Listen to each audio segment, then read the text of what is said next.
ज्योतिर्लिंग एक संस्कृत शब्द है जिसका अर्थ होता है रोशनी का प्रतीक।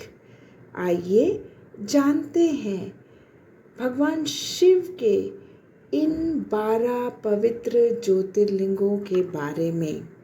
सोमनाथ, यहाँ के ज्योतिर्लिंग की कथा का पुराणों में इस प्रकार वर्णन है। दक्ष प्रजापति की 27 कन्याएं थीं।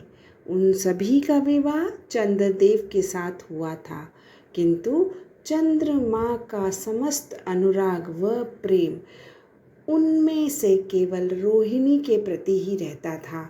उनके इस कृत्य से दक्ष प्रजापति की अन्य कन्याएं बहुत अप्रसन्न रहती थीं। उन्होंने अपनी यह कथा अपने पिता को सुनाई। दक्ष प्रजापति ने इसके लिए चंद्रदेव को अनेक प्रकार से समझाया, किंतु रोहिणी के वशीभूत उनके हृदय पर इसका कोई प्रभाव नहीं पड़ा। अंततः दक्ष ने क्रुद्ध होकर उन्हें क्षयग्रस्त हो जाने का शाप दे दिया। इस शाप के कारण चंद्रदेव तत्काल क्षयग्रस्त हो गए। उनके क्षयग्रस्त होते ही पृथ्वी पर सुधा शीतलता का कार्य रुक गया। चारों ओर त्राही त्राही मच गई। चंद्रमा भी बहुत दुखी और चिंतित रहने लगे। उनकी प्रार्थना सुनकर इंद्राणी देवता तथा विशिष्ट आदि ऋषिगण उनके उद्धार के लिए पितामह ब्रह्मा जी के पास गए।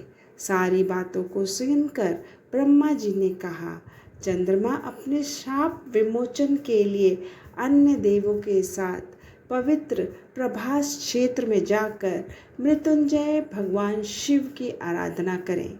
उनकी कृपा से अवश्य ही उनका शाप नष्ट हो जाएगा और ये रोगमुक्त हो जाएंगे।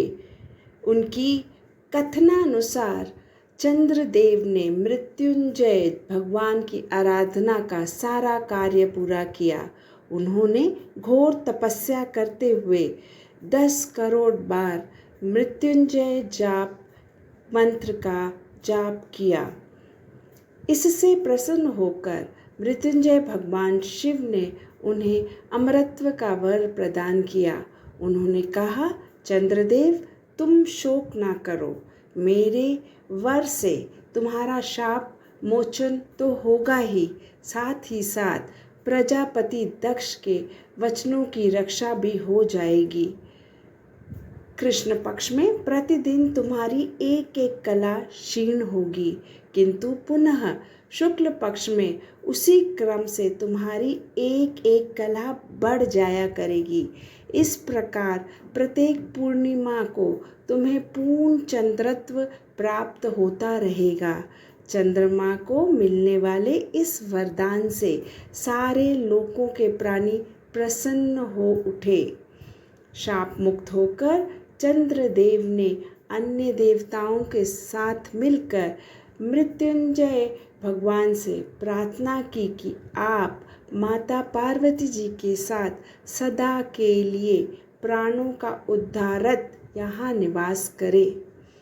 भगवान शिव ने उनकी इस प्रार्थना को स्वीकार करके ज्योतिर्लिंग के रूप में माता पार्वती जी के साथ तभी से यहाँ रहने लगे। इनके दर्शन, पूजन, आराधना से भक्तों के जन्म जन्मांतर के सारे पाप और दुष्कार्य विनष्ट हो जाते हैं। वे भगवान शिव और माता पार्वती की अक्षय कृपा का पात्र बन जाते हैं। मोक्ष का मार्ग उनके लिए सहज ही सुलभ हो जाता है। दूसरा प्रमुख ज्योतिर्लिंग है मल्लिकार्जुन ज्योतिर्लिंग, जिसके विषय में मैं आपको अपने अगले वीडियो में बताऊंगी। ओम नमः शिवाय।